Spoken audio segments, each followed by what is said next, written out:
I'm honored to present this lecture at the 2023 New Putney Debates, the topic for which examines democracy is in crisis.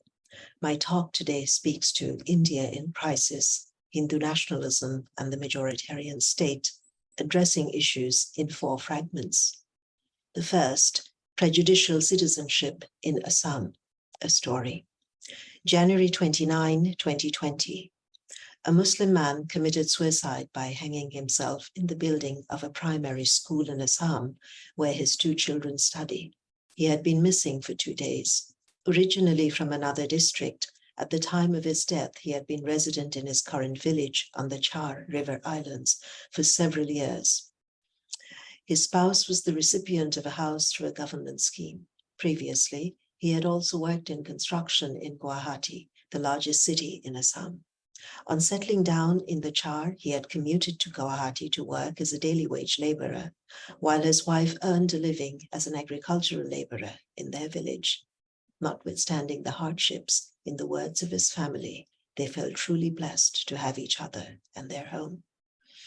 The protracted process of the National Registrar of Citizens to verify their family citizenship status was daunting and painful. As a non-formally literate person and someone without means, it had been extraordinarily difficult and incapacitating for him to navigate the bureaucratic obstacles, misinformation, and procedural requirements, and to locate and procure the requisite documents to establish their family's legacy as apposite residents of Assam. Despite repeated verifications, his name and the name of one of his very young children was absent from the list published on August 31st, 2019. The father of his spouse was also identified as a doubtful voter and omitted from the National Registrar of Citizens. He could not fathom why he and his family and community were being estranged from their homeland. His family was apprehensive that their being Muslims and the multiple local migrations necessitated by poverty had cast them as people without roots and therefore as foreigners. He began to experience mental health issues which escalated with loss of income, debt, anxiety, increasing depression, and severe stress. He lived with foreboding about his future and that of his family. He started to consume alcohol in excess and was easily angered. At one time, he had attempted to break their home down with an axe. He had consumed pesticide at another to kill himself and also tried to hang himself. She, his wife, used to watch over him all the time. Just before his death, he had rowed with her. His family lived through a vortex of threat, sadness, humiliation, and deprivation. They were uneasy about the trials of the foreigners' tribunal process, in which they felt increasingly prejudged. Exhausted, they withdrew from various aspects of collective social life. They feared for his well-being and the impact his deterioration was having on his children. Then, one day, he took his life. With his death, fragments of hope and history were irreparably broken for his family. Enumeration. The Narendra Modi-led Bharatiya Janata Party government has sought to reconstitute the very basis of Indian citizenship, citing national security through exclusionary changes to the law. Prejudicial citizenship laws in India, akin to the Nuremberg laws instituted in September 1935 in Nazi Germany, fortify legal discrimination based on religion and privilege Hindus in defining citizenship, placing the rights and protections of religious minorities at risk, particularly Muslims. The government of India passed the Citizenship Amendment Act of 2019, determined to commence an All India Register of Citizens also in 2019. The Bharatiya Janata Party, or BJP's pilot implementation focused on the state of Assam in the northeast, with injurious gendered impact on its sizable Muslim population, also affecting Adivasis, Dalits, and other caste-oppressed groups, and communities identified as the tea plantation indentured labor tribes, and those orphaned, deserted, and the destitute. 3 parallel and intersecting changes to citizenship laws have been enacted through the years: modifications to the criteria for acquiring citizenship by descent, instituting mandatory registration of citizenship through documentary evidence, and adding religion as a criteria for certain pathways to citizenship. The laws and policies reordering Indian citizenship intensify earlier efforts dating back to the colonial and post-colonial period. In practice, the citizenship experiment underscores two intersecting chronologies: the exclusionary amendments to the law and the implosive situation on the ground driven by Hindu far-right nationalists. While some of the above changes were facilitated by the Indian National Congress previously, the present BJP government is primarily responsible for the thrust to base citizenship on descent and religion. The law requires individuals to prove that they are citizens through an arduous process that is heavily weighted against Assam's sizable Muslim population. The assertion is that a large number of Muslims are residing in India illegally and are not Indian. Individuals who are incriminated as illegal and as foreigners are mostly local inhabitants who are socially and economically marginalized. Bangla descent Muslims who are unable to meet the burden to prove their citizenship or whose documentary evidence is there but is rejected by the state are faced with the threat of expulsion, exile, and statelessness. The modalities for safe harbor that apply to other communities exclude Muslims, in particular Bangla descent Muslim inhabitants of Assam, fabricated as foreigners and outsiders who are the primary targets of this prejudicial law. Bangla descent Muslims are Bangla origin Assamese speaking Muslims of Assam, many of whom self-identify as Mia Muslims. The exclusion of a community based on their faith is in contravention of India's constitutional and juridical structure. Excluding subaltern communities and groups and instigating extreme xenophobia are fundamental to fostering a polity based on Hindu supremacy. Muslims of Assam have been declared foreigners without their knowledge, families have been forcibly separated, and those who experience the risk of expulsion have been detained in makeshift internment camps. Some have committed suicide. While it may be practically impossible to put all those who are declared to be foreigners in detention camps, Assam is witnessing a new social order of forcibly separated families, broken communities, and forced labor, a mass of repeatedly displaced individuals and peoples without rights or legal protections, refugees in their own land. Fragment 2. The siege on Indian-administered Kashmir. Kashmir is gripped by the Indian state's restructuring of its land and populations, further divaricating Muslim and Pandit.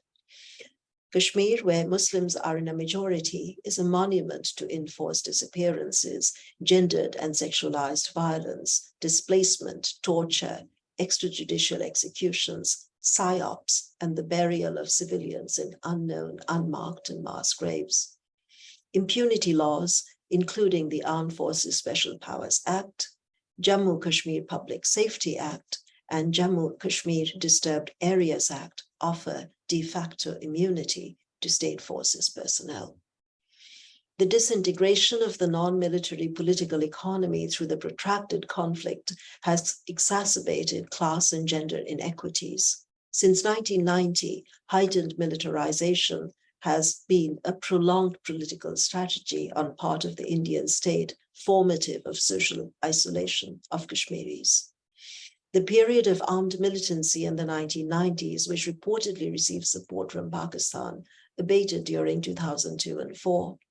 The 1990s also deeply impacted the Hindu Pandit population of Kashmir, tens of thousands of whom were displaced at the time. Concomitantly, the project of religionization devised the Hinduization of Kashmiri Pandits to fabricate Kashmiri Muslims as internal and external enemies of majoritarian India. A hospital in Srinagar reportedly records that between mid-2016 and 2018, 1,253 persons were blinded by metal pellets used by state forces. According to the US State Department, in 2018, approximately 160 civilians were killed extrajudicially, the most in over a decade. On August 5, 2019, Kashmir's partial autonomy was countermanded by Indian government's revocation of Article 370. The Indian Constitution, adopted in 1949, extended special status to Jammu and Kashmir through Article 370. This prescribed Jammu and Kashmir's association with India, symbolizing the contract between two entities, pending the resolution of the dispute. Following August 2019, various areas across Kashmir have been placed under curfew. The government has used surveillance, threats, and drastic repressive measures to contain civil movement and civilian disobedience, endangering freedom of assembly and speech, including through control over communication and information and heightened cyber surveillance. The State Human Rights Commission was disbanded by New Delhi in October 2019, with over 639 cases of enforced disappearances pending before it. An equivalent body has not been established. By March 2020, with the advent of COVID-19, state forces were given extended jurisdiction during the health emergency, further expanding their reach over civilian life in Kashmir. Persons detained warrantlessly were not released. Health services, already strained, reached a breaking point. By May 2020, the Indian government removed certain legal barriers to permanent residency for non-Kashmiris in Kashmir to potentially reconstitute its demographic makeup and render Muslims a minority. These laws and policies have raised public outcry from Kashmiris and their allies. These changes provoke Kashmiri concerns of demographic flooding of the region and land grabs by non-Kashmiris. Contemporaneously, many in Kashmir understand themselves to be under Indian occupation, living in contexts akin to collective internment. The state and its armed forces subdue the appearance of political conflict in Kashmir by rearranging facts on the ground, while dispersing movements for freedom, justice, and accountability. In October 2021, following the reported militancy-related killings of 4 Kashmiri Hindu Pandits and a Kashmiri Muslim, the Narendra Modi government sought to reposition official discourse, warning of present-day militancy threat levels in Kashmir that were apparently analogous to the 1990s, without evidence. Human rights defenders and journalists have been arrested under terror laws despite global outcry. The BJP's furtherance of forms of coloniality in Kashmir through forcing citizenship on people in dissent to Indian rule, while seizing citizenship away from Bangla Muslims and other vulnerable communities in Assam in northeast India through prejudicial citizenship laws, seek to actualize long-standing promises to unify India. Kashmir's population lives with recurrent psychosocial trauma and social death, and with a very high rate of suicidal behaviors. Individual and collective mourning is truncated, forcing loss and trauma to be internalized. In the context of India's emergence as a global player, institutionalized violence in Kashmir is presented as inevitable and necessary to national security, and crises and militarization as propitious to national enterprise. Fragment 3, Uttar Pradesh, Hindu Nationalist Heartland. Uttar Pradesh is India's largest state with a population of over 200 million, of whom approximately 38 million are Muslims. The twice elected now incumbent head of state of this Uttar Pradesh state, Yogi Adityanath, has supported and directed various political and extra-legal and social campaigns to weaken and override the rights of Muslims and other communities. In a video that reportedly surfaced in 2014, Adityanath is said to have stated, "If Muslims take one Hindu girl, we will take 100 Muslim girls. If they kill one Hindu, we'll kill 100 Muslims." On being elected, the Adityanath government began a process to withdraw 131 criminal cases against alleged perpetrators in the Hindu-directed mass violence against Muslims in Muzaffarnagar in 2013. In 40 of 41 Muzaffarnagar cases, including in 4 gang rape cases, the accused were acquitted.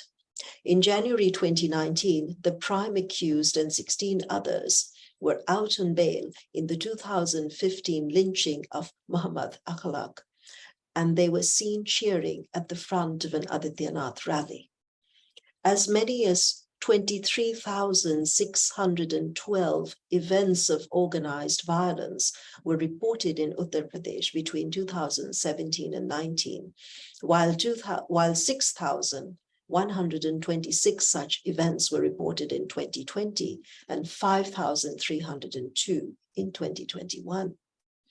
The Rashtriya Swayamsevak Sangh, a leading Hindu nationalist organization known as the RSS, reportedly operated 800 centers in Uttar Pradesh in 2017.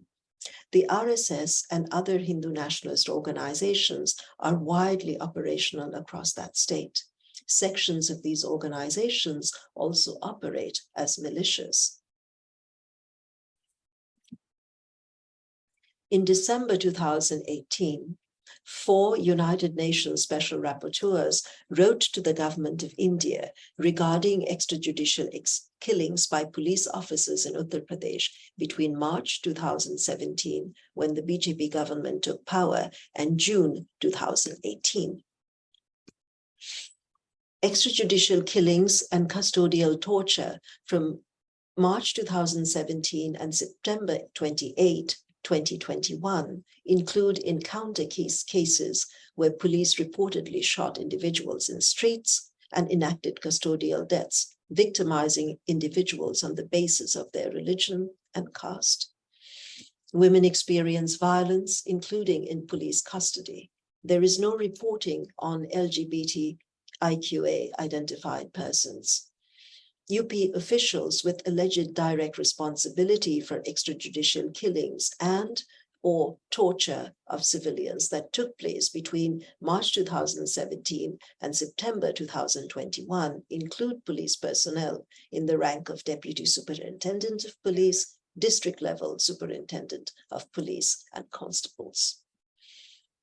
In the state of Uttar Pradesh, 166 persons were reportedly killed and more than 4,453 injured in encounters between March 2017 and October 2022. As of August 2020, about 37% of these victims were Muslims. Between November 2020 and August 2021, at least 189 people were arrested for violating the anti-miscegenation love jihad law. Uttar Pradesh reportedly witnessed 451 custodial deaths in 2020 and 501 in 2021. In May 2022, a 22-year-old man detained by Uttar Pradesh police in Lucknow on speculation of cattle slaughtering was reportedly tortured with electric shocks and violated with a stick. The extrajudicial killing and custodial torture of Baharachi, a Dalit man, reportedly took place in July 2021. He was allegedly tortured in police custody, leading to his death. In September 2017, Uttar Pradesh police increased award money for arresting criminals at different police ranks and authorized police chiefs to announce rewards up to ₹1 lakh for a team that carries out an encounter. In March 2018, the Chief Minister of Uttar Pradesh, Adityanath, reportedly gave special awards to police officers with high encounter killing numbers. In October 2021, Adityanath highlighted encounter deaths and injuries as an achievement of his government at a police parade. Extrajudicial killings reportedly took place during December 2019 protests against the Citizenship Amendment Act of 2019. Police attacked civilians in Uttar Pradesh, including with lethal force. Reportedly, 23 persons died, 21 of whom died due to bullet wounds. 3 police officers were alleged as direct accused. Criminalizing peaceful assembly, police opened fired with live bullets and over 700 persons were detained. The government sought to blame the violence on Muslims. Approximately 3,000 persons of predominantly Muslim descent were reportedly arrested under false charges across Uttar Pradesh, and 550 first information reports were allegedly filed against 5,000 named individuals and 100,000 unnamed persons. The extrajudicial killing of a Muslim descent man aged 20, Muhammad Suleiman, reportedly took place in December 2019. His family reported that he had been picked up by the police while returning from a mosque, taken to a place and shot dead on December 20. The police filing reportedly stated that Suleiman had taken an officer's pistol and shot at a constable who shot back and killed him. In July 2020, the special investigation team looking into Suleiman's case found innocent the 6 police officers accused in his killing, all 6, alleging Suleiman had taken part in protests. In 2022, Prime Minister Narendra Modi attended Yogi Adityanath's swearing-in ceremony as Chief Minister. In December 2022, Adityanath reportedly asserted that opposition parties, the Congress and Aam Aadmi, should be hanged as they were impediments to India's progress. In February 2023, Adityanath reportedly claimed that India is a Hindu Rashtra nation because every citizen of India is a Hindu, end quote. Fragment 4, India in crisis. The Narendra Modi-led government's reach to configure a Hindu nationalist state in India since the last national elections of 2019 has enforced states of emergency across the country.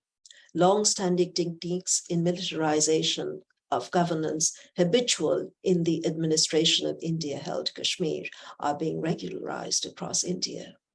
The present BJP administration incorporates nationalist, populist, authoritarian, and majoritarian strategies in governance, while counterpart grassroots nationalist cadres numbering in the millions inside the Hindu majority to unparalleled dominance. The Modi-led government was elected to power.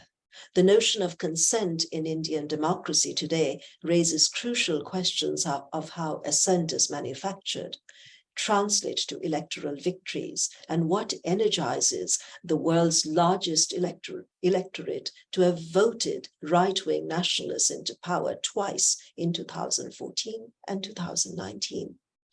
Disillusion and breakage among marginalized Hindus and among the elite, the greed to consolidate privilege and fear of losing privilege were manipulated to swell the BJP's vote bank. India, the world's most populous country of 1.4 billion, has a burgeoning middle class of 31%, more than the entire population of the United States. Approximately 22% of upper caste Hindus control 41% of India's wealth and command disproportionate power. India remains the world's largest arms exporter, even as it ranked 107 out of 121 countries on the Global Hunger Index in 2022.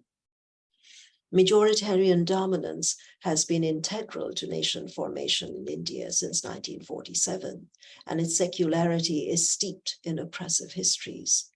These histories are characterized by the absence of caste reparations and economic structuring, by the massive displacement of Adivasis and chronic conditions akin to bondage of Dalits today, radical and legal gender inequities, a heteronormative body politic, the failure to address repeated massified violence of Hindus against especially Muslims, Sikhs, and Christians, maldevelopment based on deep corruption that has systemically seized resources from the margins and marginalized, and the debacle of land reforms and persistent nationalization of common and community lands, critical to the well-being of those economically dispossessed. The Hindu right vociferously and the larger dominant population, through both indifference and complicity, have marshaled these inequities in the assemblage of the Indian nation since its inception. Protracted political conflict and inequitous governance has facilitated the rapid consolidation of power by the Hindu right and continues to do so. This trajectory derives from colonial and pre- and post-colonial imaginations, ideologies, and desires. The cultural dominance of nationalist Hinduism in India emerged through the alignment of disciplinary forms of power with the technologies of governmentality. 7 decades later, the Modi-led government's aggressive minoritization is made synonymous with national security, making Hindu nationalism the sine qua non of nation building in India. Since its inception, movements in Nazi Germany and Italian fascism have been formative to Hindu nationalism.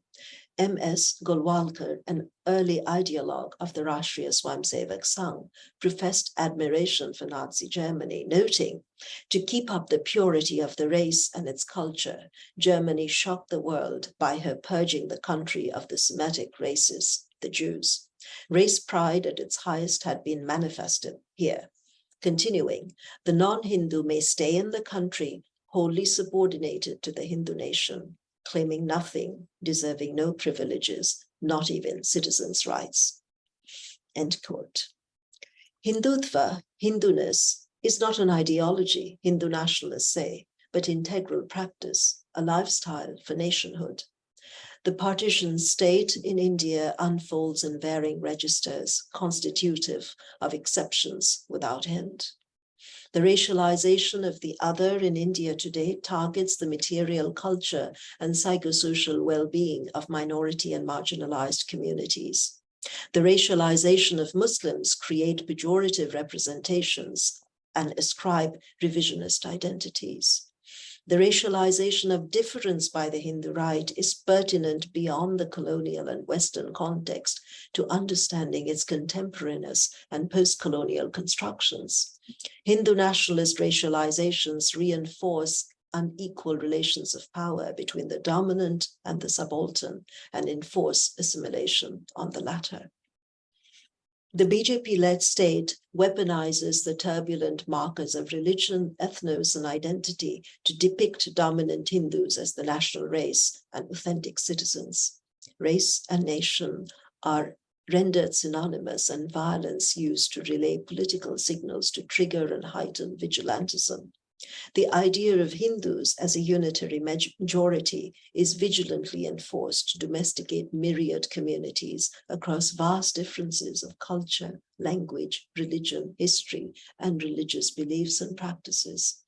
Simultaneously, fault lines between minority and majority are fomented across the body politic to engineer difference as conflict and pose the minority other and their allies as parasitic, dangerous, as India's adversaries, anti-national and seditious. The resistance of the survivors of the Gujarat pogrom of 2002, of the massified violence in Orissa of 2007 and 8, and in Muzaffarnagar in 2013, of women dissenters in Shaheen Bagh of 2019 are met with force. The January 2023 ban of the BBC documentary on Mr. Modi's role in Gujarat 2002 by the Indian government reflects its stance on the freedom of the press and of speech. Hindu nationalists enact vengeance for imagined wrongs using bulldozers to raise property and to evict Muslims. In 2018, an RSS leader stated that the organization was positioned to mobilize an army within 3 days. Between 2018 and 2021, 2,185 events of mass and religionized violence, 2,335 incidents of caste-related violence, and 4,695 political riots were recorded by government agencies. In 2021, 10,450 dowry-related deaths of women were reported. It must be noted that statistics pertaining to gendered, sexualized, political, and caste, sexuality, and religion-based violence are routinely unreliable in India due to underreporting for fear of social ostracization and retaliation, and the lack of police cooperation. In 2023, India's press freedom ranked at 161 out of 180 countries. In 2023 as well, India's internet freedom score was 51 out of 100. The escalated targeting of independent media, political and vigilante violence, massive corporate and economic corruption, large-scale disintegration of law and order, disintegration of judicial autonomy, and the vengeful circulation of nationalist propaganda and hate speech attest to this illiberal turn, collapsing an already conflicted democracy.